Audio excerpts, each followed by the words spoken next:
नमस्कार साथियों, उम्मीद करता हूँ आप सब बहुत अच्छे होंगे। 3 जून का दिन है और मैं आकाश चंदेव आपके सामने आपकी daily dose of current affairs लेकर एक बार फिर से हाजिर हूं।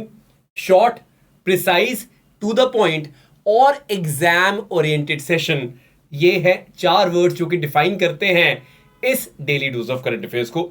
जो बहुत लंबा सेशन नहीं होता, लेकिन एग्जाम पॉइंट ऑफ व्यू से हर एक चीज जो आपको पता होनी चाहिए मैं हर जगह से समेट कर आपके सामने ले आता हूं। सो मेक श्योर ये जो सेशन रोज सुबह 6 बजे अपलोड होता है, इसको आप रेगुलर बेसिस पे जरूर देखें।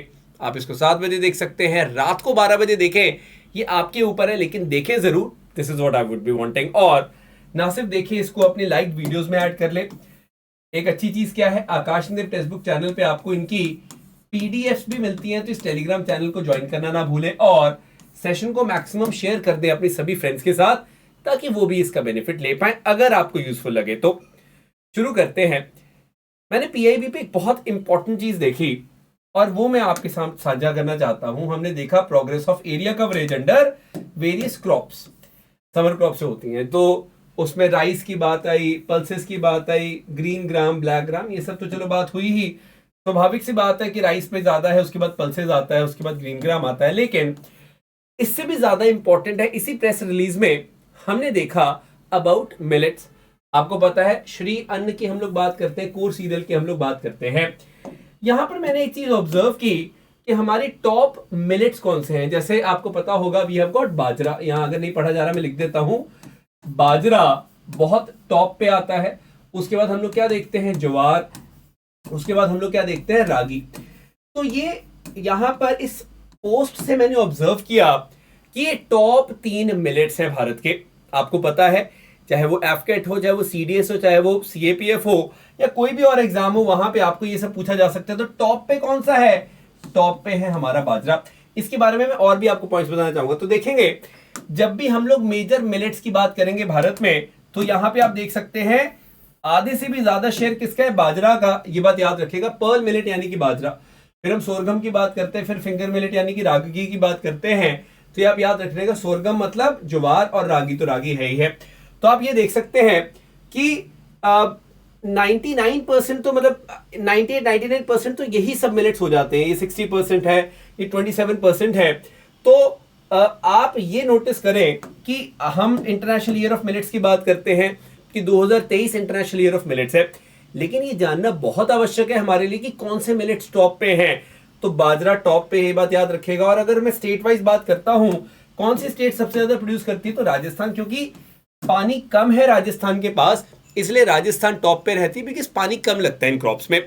और आपको पता है दुनिया में टॉप प्रोड्यूसर कौन है मिलेट्स का, हमारा प्यारा भारत, हमारा प्यारा इंडिया। यही रीजन है कि इंडिया ने बोला था 2023 को इंटरनेशनल ईयर ऑफ मिलेट्स बनाओ, क्योंकि इंडिया लीडिंग प्रोड्यूसर है मिलेट्स का पूरी दुनिया में। तो ये मिलेट्स के ऊपर मैंने कुछ चंद इंपॉर्टेंट चीजें थी जो मैं आपके साथ शेयर करना चाहता था, जो कि मैंने आपके साथ शेयर की। आप देख सकते हैं इससे डायरेक्ट क्वेश्चन कितने एग्जाम में आ सकते हैं, ये आप भी जानते हैं। और ये डेटा किसका, मैं आपको बता दूं, अपीडा का डेटा है। तो अपीडा जो कि गवर्नमेंट की एक बॉडी है, बहुत इंपॉर्टेंट, उसका डेटा है। कोई भी इधर उधर से डेटा मैं कभी पिक नहीं करता। Always trust authentic websites of government of India. आगे बढ़ते हैं। Honourable prime minister of India ने फ्लैग ऑफ की वंदे भारत ट्रेन। अब देखो, आप ये नोटिस करो, वंदे भारत एक तो नहीं है, बहुत वंदे भारत है। This is going to be 19th Vande Bharat train. तो आज जैसे 3 जून का दिन है, आज ही वंदे भारत को ये किया जाएगा। तो ये कौन सी है, मुंबई गोवा वाली ट्रेन की मैं बात कर रहा हूं। अच्छी बात क्या, आपको ये बात पता होनी चाहिए कि भारत में पहली वंदे भारत एक्सप्रेस जो थी वो कौन सी थी, वाराणसी और दिल्ली के बीच में। और 4 साल में आप देख सकते हो कितनी वंदे भारत हमारे सामने आ गई हैं। कोविड से पहले ही मुहिम चली थी, कोविड के बीच में भी हम लोग नहीं रुके, और अब हमने ऐसी 19वीं ट्रेन जो है आज यहां पे फ्लैग ऑफ किया जाएगा। We all are very happy for this particular thing. एक मैं जस्ट आपकी जानकारी के लिए बता रहा हूं। तो ऑफ कोर्स ये तो आपको पता ही है। चलो, दिल्ली वाराणसी, उसके बाद हमने कटरा जो वैष्णो देवी वाली यात्रा है उसके लिए भी देखी। उसके बाद हमने काफी नॉर्थ में देखी, फिर साउथ में चेन्नई मैसूर की जब चली थी, काफी ज्यादा ये न्यूज में थी। उसके बाद रिसेंट टाइम्स में आपको पता होगा गुवाहाटी वाली चली, नॉर्थ ईस्ट की पहली ट्रेन, ये नॉर्थ ईस्ट में गुवाहाटी वाली चल चुकी है। और फाइनली अभी गोवा की जो ट्रेन है ये भी चल रही है आज से, वंदे भारत। तो ये बहुत इंपॉर्टेंट है। ये मैंने कुछ इंपॉर्टेंट रूट्स आपको यहाँ दिखा दिए हैं, रटने नहीं है सारे, बस थोड़ा बहुत आइडिया होगा। एनीवेज, अब आईएनएस त्रिशूल क्या है, ये हमारा एक शिप है आईएनएस त्रिशूल, उसको देखा गया at the port Anjouan which is in Comoros. अब हमने नोटिस किया है कि जैसे इस तरह की कोई कंट्री न्यूज में आती है तो डायरेक्टली इनडायरेक्टली आपको एफकेट में क्वेश्चन कई बार आ जाता है, सीडीएस में इतना नहीं आता है, एफकेट में बहुत क्वेश्चन ऐसे आते हैं। तो हम कभी भी बात करते हैं, जैसे ये मोजाम्बिक चैनल है, यहाँ पे मेडागास्कर है, इसके पास आप यहाँ पे देखेंगे we have got this Comoros, ये, और यहीं पे basically we have got Anjouan, ये जो इनका बेस है नेवल बेस, वहां पे हमने आईएनएस त्रिशूल को देखा। तो अक्सर हम ये विजिट्स करते हैं सो दैट हमारे जो रिलेशन है उनको थोड़ा इंप्रूव किया जा सके, उनको थोड़ा सा इन्हांस किया जा सके इन कंट्रीज के साथ, इन आइलैंड नेशंस के साथ। तो ये बहुत सिंपल सी बात है। कोमोरोस कहाँ पे, बस ये ध्यान में रख लो, ठीक है, that's very much important, Indian Ocean में मेडागास्कर के पास। Anyways, chief of naval staff की अगर मैं बात करूं, हम सब जानते हैं about Admiral R Hari Kumar, आप जानते हो ये बात। अब यहाँ पे ही met with the first batch of Royal Saudi Navy forces cadets, जो कि अभी सदर्न नेवल कमांड कोची में क्या कर रहे हैं, एक ट्रेनिंग कर रहे हैं। आप यहाँ पे देख सकते हैं पिक्चर जो है ये आपको ये बात बताती है। अब ये एक बहुत बड़ी चीज है, मैं आपको बताना चाहूंगा कि साउथ जो सऊदी अरेबिया है वहां के जो नेवी के जो कैडेट्स हैं उनको हम लोग प्रॉपर ट्रेनिंग दे रहे हैं। मैं आपको बताना चाहूंगा कि वी सॉ कि जो कैडेट्स हैं king Fahd naval academy Saudi Arabia के, वो सदर्न नेवल कमांड कोची में ट्रेनिंग ले रहे हैं। 55 कैडेट्स वहां से आए हुए हैं और वो बहुत शानदार तरीके से यहाँ पे फर्स्ट ट्रेनिंग स्क्वाड्रन जो है शिप्स की, वहां पर ट्रेनिंग ले रहे हैं। सो आपको बस ये पता होना चाहिए कि रिसेंटली इंडियन नेवी ने कहाँ के कैडेट्स को ट्रेनिंग दी, तो answer would be Saudi Arabia.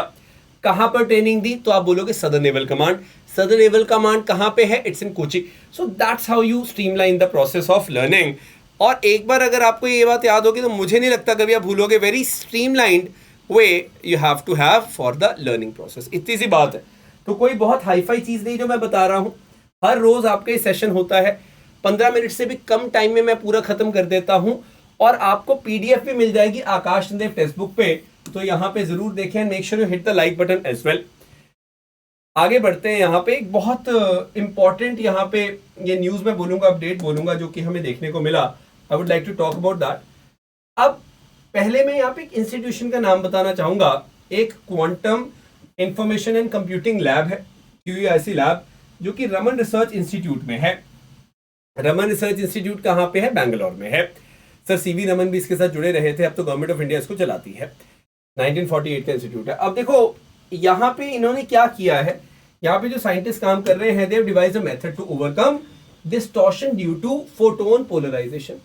अब देखिए, फोटोन पोलराइजेशन की वजह से हम लोग क्या देखते हैं, बहुत डिस्टॉर्शन आती है। जैसे कांस्टेंट मूवमेंट ऑफ सैटेलाइट हम लोग देखते हैं, ठीक है, तो उसकी वजह से बहुत दिक्कत आती है। अब देखो, नॉर्मल एक तरीका हमारे पास क्या होता था, कन्वेंशनल तरीका था एक्टिव पोलराइजेशन ट्रैकिंग डिवाइसेस, जो कि बहुत कॉस्टली होते हैं। अब यहाँ पे क्योंकि इसकी डिमांड बहुत ज्यादा है, फोटोन डिस्टॉर्शन जो है वो बहुत एक बड़ा इशू है, इसीलिए इन्होंने रमन रिसर्च इंस्टीट्यूट में जो साइंटिस्ट हैं उन्होंने कॉस्ट इफेक्टिव टेक्नोलॉजी ढूंढ ली। अभी इस टेक्नोलॉजी के बारे में तो मैं नहीं बता सकता यहाँ पे, बिकॉज वो पब्लिक डोमेन में इतना अवेलेबल नहीं। बस इतना ध्यान रखिएगा, when we talk about distortion due to the photon polarization, और ये जो है इसी को एक टारगेट करते हुए एक सोल्यूशन निकाला है इन्होंने, which we have to understand. तो इन्होंने साफ साफ एक बात बोली है कि we have tried to solve the problem of distortion of photon polarization which is posed by what, constant movement of satellite as well as scrambling of polarization in optical fibre. Optical fibre में भी आप देखते हो जब large distance cover करते हैं तो scrambling of polarisation आ जाती है। इन चीजों को कॉस्ट इफेक्टिव तरीके से जो सोल्यूशन निकाला है वो बहुत ज्यादा सराहनीय एफर्ट है, यहाँ पे ये ध्यान रखिएगा। मूविंग अहेड हम लोग बात करते हैं, सबसे पहले तो ये बहुत ज्यादा न्यूज में था, NIPCCD। अब NIPCCD आखिरकार है क्या, पहले तो ये जान लो, it is National Institute of Public Cooperation and Child Development. ये तो आप देखोगे Ministry of Women and Child Development जो है उनके अंडर ही आता है, राष्ट्रीय जन सहयोग एवं बाल विभाग संस्थान। तो पहले तो अब ये चीज याद रखो, NIPCCD जब भी आता है आपको पता होना चाहिए क्या चीज है, किसके अंडर आता है। दूसरी बात, यू शुड अंडरस्टैंड कि इन्होंने काफी सारी चीजें की हैं, जैसे प्रोविजन अंडर मिशन वत्सल्या जो है उसके ऊपर काम किया है, ऑनलाइन पेरेंटल वर्कशॉप जो है use of gadget by the children, ये भी इन्होंने ऑर्गेनाइज करवाई। तो ये कितनी बड़ी चीज है, बच्चे गैजेट यूज कर रहे हैं, छोटे छोटे बच्चे गैजेट यूज कर रहे हैं। NIPCCD ने प्रॉपर तरीके से इसकी वर्कशॉप लगाई है, पेरेंट्स को बताया कि भाई बच्चों को आप कि रेगुलेटेड तरीके से गैजेट्स यूज करने हैं, तो ऐसा ना हो कि वो कुछ भी गैजेट्स को यूज कर रहे हैं किसी भी तरह से जिससे उनको हार्म हो सकती है। एनीवेज, मैं मिशन वत्सल्या के बारे में आपको बता दूं, कई लोगों को शायद मिशन वत्सल्या के बारे में नहीं पता कि स्टैट्यूटरी बॉडी जो है चाइल्ड के लिए उनका अच्छे से काम हो पाए। हम लोग चाहते हैं कि इंस्टीट्यूशनल केयर हो पाए, यहाँ पे नॉन इंस्टीट्यूशनल कम्युनिटी केयर हो पाए, ट्रेनिंग कैपेसिटी हो पाए ड्यूटी होल्डर्स की, मतलब बच्चों की प्रॉपर डेवलपमेंट के लिए मिशन वत्सल्या बहुत एम्बिशियस प्लान है। इसके बारे में मैं कभी और भी आपको बताऊंगा। अभी के लिए आप इतना याद रखें कि NIPCCD ने क्या किया है, इन्होंने मेक श्योर किया है कि पेरेंटल वर्कशॉप हो use of gadgets by the children पे, और इन्होंने मिशन वत्सल्या की जो इम्प्लीमेंटेशन है उसको बहुत बढ़िया तरीके से इंप्रूव करने की कोशिश की है। So we should understand that. समझ आया? चाइल्ड केयर के ऊपर बेस्ड है। अच्छा, अभी रिसेंटली हमने देखा ओमान में एक जगह सलाला, सो ओमान होस्ट था, एक बहुत बड़ा टूर्नामेंट होता है junior men's Asia cup hockey tournament, और इंडिया सौभाग्य से विनर यहाँ पे बन गई है। इंडिया ने पाकिस्तान को हराया 2-1 से, एंड इंडिया फाइनली विनर यहाँ पे बन गई। सो ये बहुत बड़ी बात है हमारे लिए, ये आप याद रखेगा। तो यहाँ पे अंगदवीर सिंह और अरिजीत सिंह हुंडल जो है, इन्होंने बहुत शानदार तरीके से गोल किया। पाकिस्तान की तरफ से अब्दुल ने गोल किया था, but still India won. Pakistan of course runner up है और South Korea third place hold कर गया। लेकिन द बेस्ट थिंग इज कि who is the champion now? India is the junior men's Asia Cup champion. We have to be proud of that. Oman में ये basically हुआ। हम जब Latvia की बात करते हैं, लातविया, इसकी कैपिटल क्या है वो आप मुझे कमेंट करके बताओगे। तो बस याद रखिएगा, वहां के प्रेसिडेंट इलेक्ट बन गए, बेसिकली ये फॉरेन मिनिस्टर भी रहे हैं वहां के, एडगर रिनकेविक्स। तो Edgars Rinkevics basically is the new president. हालांकि कुर्सी 8 जुलाई से संभालेंगे, लगभग 1 महीने बाद संभालेंगे, but still now he is the new president of Latvia. तो आपको पता होगा जिससे बाल्टिक रिपब्लिक्स है ना, ये लातविया, एस्टोनिया, लिथुआनिया, तो उसी में आती है लातविया। तो लातविया के नए प्रेसिडेंट ये बन गए हैं Edgars Rinkevics. Simple point. Anyways, अब आपने शायद इस बहुत पुरानी बॉडी है, इंटरनेशनल बॉडी है, इसका नाम कभी सुना होगा। हम लोग बोलते हैं यूनिवर्सल पोस्टल यूनियन, यानी कि UPU बोलते हैं, UPU। ये 1874 में बेटे बनी थी, लगभग 150 साल पुरानी बॉडी है, यूनाइटेड नेशन की स्पेशलाइज्ड एजेंसी है। इसके हेडक्वार्टर्स कहाँ पे हैं? बर्न, यानी कि स्विट्जरलैंड। अब आप ये बात याद रखना, एक अच्छी चीज क्या है, एक एग्रीमेंट बनाया गया है इंडिया के द्वारा, UPA के द्वारा, to establish regional office in New Delhi. ये बहुत बड़ी बात है। It is going to provide developmental cooperation and technical assistant to the particular region. अब ये करते क्या है, जो भी पोस्टल पॉलिसीज होती हैं, पोस्टल पॉलिसीज, उसको देखते हैं, उसको कैसे इंप्रूव किया जा सकता है, उस पर गवर्नमेंट्स के साथ सजेशंस लेते हैं, देते हैं। और इंडिया बहुत एक्टिव रोल प्ले कर सकता है पोस्टल सेक्टर में। साउथ साउथ कोऑपरेशन जो है उसके ऊपर बहुत बढ़िया फोकस यहाँ पे हो सकता है। साउथ साउथ कोऑपरेशन मतलब क्या है, जैसे बहुत सारी इमर्जिंग इकोनॉमीज, डेवलपमेंटल कंट्रीज जो हैं, जो डेवलपमेंट स्टेज में बहुत आगे नहीं पहुंची, वहां पे इंडिया उनको कोलैबोरेट करेगा। तो UPU का रीजनल ऑफिस न्यू दिल्ली में खुलने वाला है, बहुत बड़ी बात है। और बहुत पुरानी ये बॉडी है, बर्न ट्रीटी से कभी ये बनी थी। तो हेडक्वार्टर्स इसके जरूरी याद रखना, which is located in burn, यानी कि स्विट्जरलैंड। तो यहाँ पे जिनेवा में टिक कर देना, burn has to be the right answer. Very old body this is, we have to be understanding. Simple point है। तो मैं कोई भी बॉडी अगर न्यूज में आती है उसके हेडक्वार्टर्स आपको हमेशा बताऊंगा, क्योंकि एग्जाम में तो ये सब आता है। आगे हम लोग बढ़ते हैं बेटे। 1971 की लिबरेशन वॉर तो आपको पता ही होगी, जिसमें इंडिया और पाकिस्तान भिड़े थे, बांग्लादेश को लिबरेट करवाया था। अभी रिसेंटली ये जो गैलरी है इस वॉर की, इसको इनॉग्रेट किया गया एट इंडियन कल्चरल सेंटर, जो हाई कमीशन ऑफ इंडिया है, which is there in Dhaka. तो इंडियन हाई कमीशन ढाका जो है, वहां पे इंडियन कल्चरल सेंटर है, वहां पे हमने इसको इनॉग्रेट किया है। So that actually is a very very big thing. ये हमें पता होना चाहिए कि ये जो लिबरेशन वॉर की गैलरी कहाँ पे बनी है।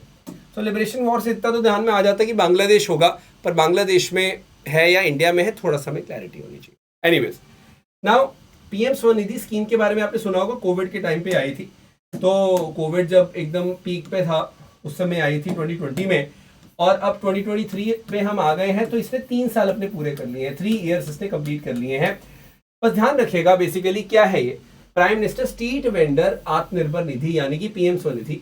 अब 3 साल इसने कंप्लीट कर लिए हैं, इसने जो स्ट्रीट वेंडर थे उनको कॉन्फिडेंस दिया, तो एक तरह से रिलीफ थी during the pandemic, Covid pandemic में इसने वेंडर को कोलेटरल फ्री लोन दिए थे of 10,000 for 1 year. Collateral free मतलब आपको कुछ गिरवी नहीं रखना अपना, आराम से आओ लोन ले जाओ। On repayment of this loan आप अवेल कर सकते हो second term loan of 2,000 also. तो काफी सारे जो स्ट्रीट वेंडर्स हैं उनको मदद हुई इससे, पीएम स्वनिधि से। और ये आपको क्वांटम पता होना चाहिए कितना लोन दिया गया, ये बहुत इंपॉर्टेंट है, इसमें कंफ्यूज मत करना। Very basic point these are and you have to be very much smart in understanding these. Anyways, in case you guys are preparing for CDS exam, you can use the code Josh और आप हमारे live batch में enrol कर सकते हैं at a minimal cost of 2199। Similarly we have got the batches for AFCAT and CAPF as well. Session अगर आपको अच्छा लगा है, make sure you hit the like button right now. अपनी लाइक्ड वीडियोस में इसको ऐड कर लें। Do subscribe to our channel, अगर आपने अभी तक सब्सक्राइब नहीं किया है इसको सब्सक्राइब जरूर से जरूर कर लें। Do share this session with all your friends. और आकाश ने फेसबुक पे आपको यहाँ पे इन सेशंस की PDF जरूर मिल जाएंगी, एक दिन का लैग रहेगा, बेसिकली PDF में देता रहूंगा। एंड मेक श्योर आप इस चैनल को जरूर ज्वाइन कर लें, because this is the best start of your day. सुबह आप 15 मिनट लगाओ इस सेशन पे एंड आप देखोगे पूरे दिन के लिए आप रेडी हो जाओगे। प्रॉपर तरीके से जो भी न्यूज़ है जो आपको पता होनी चाहिए वो सब मैं आपको यहाँ पे करवाऊंगा विदाउट एनी ग्लिच। बढ़िया तरीके से आपको रोज सेशन मिल रहा है, तो मैक्सिमम इसको सेशन को सपोर्ट करें। Do hit the like button, do share it with all your friends so that उन सबको इसका बेनिफिट मिल पाए। Thank you so much, have a brilliant day. जय हिंद, जय भारत।